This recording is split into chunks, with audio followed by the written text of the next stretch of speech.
Hello student, स्वागत है आपका शिक्षा दीक्षा यूट्यूब चैनल में। आज हम लोग पढ़ेंगे आईआईटी मैथ्स के बारे में कि आईआईटी मैथ में क्या क्या चीजें आती है, जिसका मैं आपको शॉर्ट एक बताऊंगा, इंट्रो दूंगा और उसके बाद हम लोग अलजेब्रा में परम्यूटेशन एंड कॉम्बिनेशन के बारे में पढ़ेंगे। तो चलिए देखते हैं कि क्या है आईआईटी में। उससे पहले यदि आपने सब्सक्राइब नहीं किया तो इस चैनल को जरूर सब्सक्राइब कर लीजिए। इसमें आपको एक अलग प्लेलिस्ट मिलेगी और उस प्लेलिस्ट में आपको आईआईटी मैथ की सारी चीजें पढ़ाने को मिलेंगी, चाहे वो मेन हो चाहे वो एडवांस, दोनों में आपको वो चीजें मिलेंगी। तो चलिए आज देख रहे हैं परम्यूटेशन एंड कॉम्बिनेशन के बारे में। ये अलजेब्रा का सेक्शन है।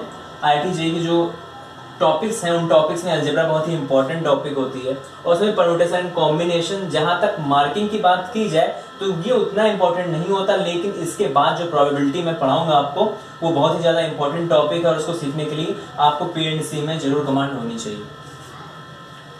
तो चलिए कुछ स्टार्टिंग की बेसिक टिप्स समझ लेते हैं जो आपने शायद इंटर पढ़ी होंगी या जिन लोगों ने नहीं पढ़ा, जो लोग अभी 12th या फर्स्ट ईयर के हैं तो उनके लिए इंपॉर्टेंट है। देखिए फैक्टोरियल आपने पढ़ा होगा, तो फैक्टोरियल का टर्म क्या होता है मैं थोड़ा बेसिक बताता हूँ उसको। जैसे 5 फैक्टोरियल लिखा है, अब इसका मतलब ये है कि ये 1 से लेकर 5 तक का मल्टीपल लिखा है। ये फैक्टोरियल एक नोटेशन है जिससे आपको पता चलेगा कि ये 1 to 5 का मल्टीपल है।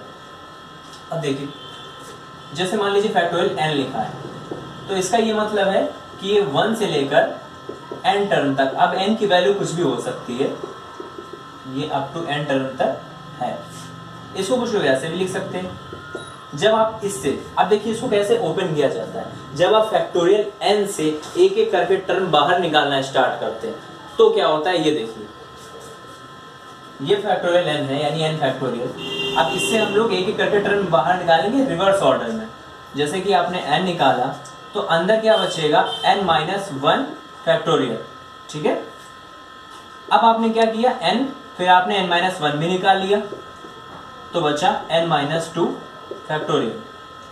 इसी तरीके आप निकालते जाएंगे n-1, n-2, n-3 dot dot dot, और ये कहां तक जाएगा, लास्ट में ये 3, 2, 1, लास्ट में ये 1 टर्म तक। देख रहे हैं आप कि इसका रिवर्स ऑर्डर लिखा हुआ है।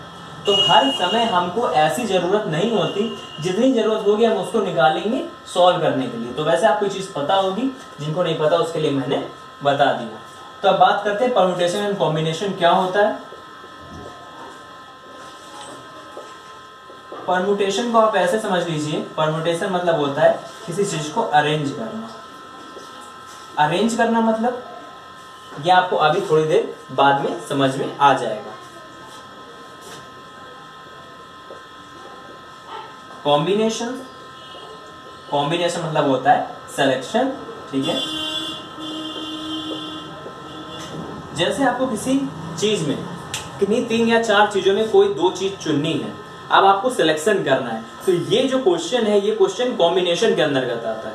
अब आपको उनका अरेंजमेंट करना है कि ये चीज कैसे रखी जाएंगी, तो ये चीज अरेंजमेंट के अंदर यानी परम्यूटेशन के अंतर्गत में आती है।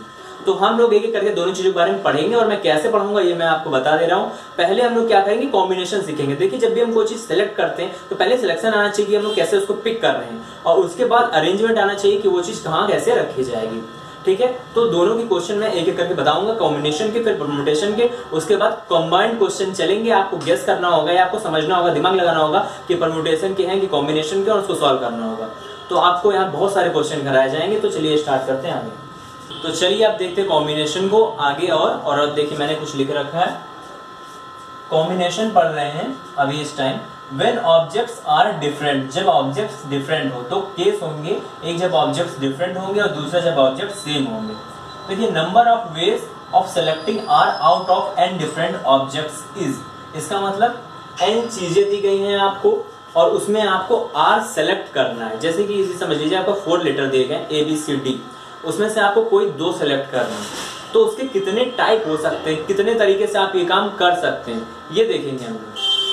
तो देखिए इसका फार्मूला होता है NCR is equal to n factorial upon r factorial n minus r factorial. कैसे इसको अप्लाई करते हैं ये देखिए। मानिए अभी जो मैंने आपको बोला कि ये एग्जांपल है, 4 लेटर्स हैं A B C और D। तो इससे हमको कोई भी 2 लेटर चूज करने हैं और उससे हम कितने टाइप से ये काम कर सकते हैं। तो देखिए कैसे कर सकते हैं। n इज इक्वल टू 4, यहाँ पे n है नंबर ऑफ ऑब्जेक्ट्स जो कि 4 है, और r क्या है, r है जो चीज हमको चूज करनी, जैसे मैंने कहा कि 2 लेटर चूज करने हैं तो r इज इक्वल टू 2। तो अब ये बनेगा जाकर, यहाँ देखिए 4c2 is equal two factorial 4 upon factorial 2, factorial 4 minus 2, factorial 4 minus 2 क्या हो गया, factorial 4 upon factorial 2 and factorial 2। देखिए फैक्टोरियल 4 जो होता है इसकी वैल्यू होती है 24, यदि आप 1 to 4 मल्टीप्लाई करेंगे तो यही आएगी, और फैक्टोरियल 2 होता है और ये भी 2 होता है। तो ये क्या हो गया 4 से आप कटेंगे तो कितनी बार जाएगा 6 टाइम्स, ठीक है। तो वैल्यू क्या आ गई 6। इसका मतलब ये है कि यदि हम लोग इससे 2 करके चूज करें, कोई भी 2 चीज चूज करें, तो 6 ऐसे वेज हैं जिनसे हम लोग चूज कर सकते हैं। देखिए थोड़ा ऐसे देख लेते हैं। एक बार आप क्या पिक कर सकते हैं, ए बी, ये ए बी जो आपने एक बार पिक कर लिया, दूसरी बार आप बी और सी, तीसरी बार सी और डी, ये 3 वेज हो गए, ठीक। इसके बाद आप क्या पिक कर सकते हो, ए और सी, ए और डी, और देखिए एक चीज और बची हुई है बी और डी की। 1 2 3 4 5 6, तो ये 6 वेज हो गए जिससे हम इनमें से कोई भी 2 चीज चूज कर सकते हैं। तो इसका टोटल वेज यही है, आप इससे ज्यादा वेज के चूज नहीं कर सकते। तो ये चीज हमको यहाँ तो 4 चीजों में हमने आसानी से निकाल ली। अब यदि ये ऑब्जेक्ट होते मान लीजिए 10 और 10 में निकालना पड़ता तो आपको बहुत ज्यादा वेरिएशन बनाने पड़ते, और इतना टाइम तो है नहीं। तो ये एक ऐसा फार्मूला है जिससे आप निकाल सकोगे कितने बन सकते हैं। तो आपको आई होप ये बात समझ में आ गई होगी। तो हम लोग आगे चलते हैं पास्कल रूल को। देखिए ये जिसको नोट करना हो नोट कर सकता है।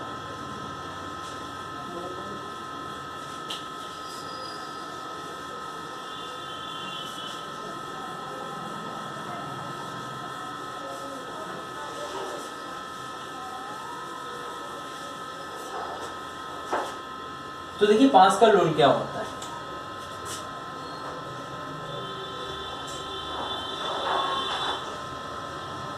पास्कल रूल क्या था, पास्कल रूल है NCR is equal to NCN minus R। Pascal ने बताया कि जो NCR की वैल्यू होती है वही NCN माइनस R की वैल्यू होती है। अब ये कैसे होता है ये हम लोग अभी देख लेते हैं। जैसे कि अभी हम लोगों ने लिखा 4C3, इसके हिसाब से जो 4C3 की वैल्यू है वही 4C और 4 माइनस 3, यानी कि 4C1 की वही वैल्यू होनी चाहिए जो 4C3 की है। यदि ये चीज सही है तो ये पास्कल रूल सही है। आप चेक कर सकते हो। फैक्टोरियल 4 हम लोग थोड़ा ऊपर लिखते हैं, फैक्टोरियल 4 अपॉन फैक्टोरियल 3 और फैक्टोरियल 4 माइनस 3 यानी factorial 1 is equal to 4 factorial upon 1 factorial और 4 माइनस 1 यानी 3 फैक्टोरियल। देख लीजिए अभी यहीं से दिख रहा है कि दोनों चीजें सेम है। ये चीज मल्टीपल में होती है यहाँ, यानी ये चीज मल्टीप्लाई में होती है, तो ये चीज बिल्कुल सेम दिखाई दे रही है। अब ये चीज तो हम लोग समझ गए। बाकी यदि इसको प्रूफ करना होगा तो कैसे प्रूफ कर सकते हैं, बिल्कुल ऐसे जैसे मैंने ये किया है वैसे ही आप फैक्टोरियल खोल के इसको प्रूफ कर सकते हैं। ठीक है, तो ये बेसिक चीज है प्रूफ करना, इसको मैं बताने नहीं वाला यहाँ पर, फिर भी आप चाहोगे तो बता दीजिए कि वैसे आप खुद ये चीज प्रूफ कर सकते हो। तो अब इसके बेसिस पे हम सवाल लगाएंगे, कुछ क्वेश्चन देखेंगे कि कैसे लगते हैं। तो चलिए मैंने क्वेश्चन लिख लिया है, देखते हैं क्वेश्चन में क्या है। If CN18 is equal to CN12, ये वही NC12 है मतलब, find the value of C32, N। ये देखिए NC18, ये दोनों चीजें एक ही है। NC18 is equal to NC12 ये दिया गया है। देन फाइंड क्या करना है, फाइंड C32 यानी 32CN is equal two volt. ठीक है, देखिए NC18, अब हम लोग पास्कल से जानते हैं NCR is equal to NCN minus R। ठीक है। यहाँ पर r की जगह 18 है, यहाँ पर n माइनस r की जगह 12 है, लेकिन यही एक कंडीशन है कि ये दोनों चीजें बराबर हो सकती हैं। यदि ये कंडीशन नहीं लागू होगी तो ये चीज भी बराबर नहीं हो सकती। तो इसका मतलब है आप r की जगह यहाँ पर 18 पुट करो और यहाँ पर n माइनस r पुट कर लो, ठीक है। तो या फिर ये समझ लीजिए आप कि हमारा 18 इज इक्वल टू है n माइनस r के, यानी n माइनस 12 के। यहाँ का r कितना है, यहाँ का r है 12 और यहाँ का r कितना है 18 है। तो ये दोनों हमने बराबर कर दिए यहाँ पर। अब क्या हो जाएगा, यहाँ चला आएगा, हमने n इज इक्वल टू कितना हो जाएगा 30 हो जाएगा, यानी हमने n की कितनी वैल्यू निकाल ली 30। अब n की वैल्यू आ जाने के बाद क्या करना होगा, देखिए 32c n के लिए तो 30 है, 30 इज इक्वल टू वही फार्मूला एनसीआर वाला, factorial 32 upon factorial 30, factorial 32 minus 30 यानी factorial 2।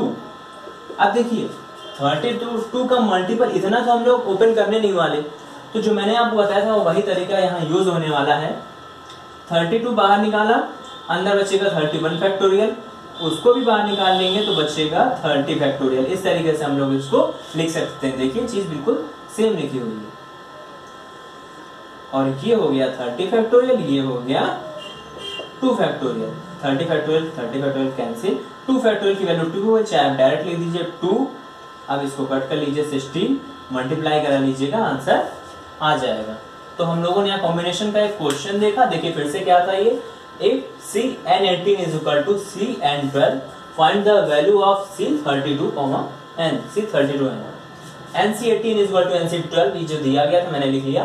Then find 32 Cn is equal to what। अब देखिए मैंने वही पास्कल रूल लगाया है यहाँ पर, ये पास्कल रूल है जो भी मैंने आपको बताया था। तो पास्कल के अकॉर्डिंग क्या था, NCR is equal to NC n minus r होगा तभी ये इक्वल होगा। तो अब यहाँ का r था 18, यहाँ का r था n माइनस r में, यहाँ का r कितना था 12, ठीक है। ये दोनों हम मैंने इक्वल कर दिए, ठीक है, क्योंकि ऊपर के n तो इक्वल है।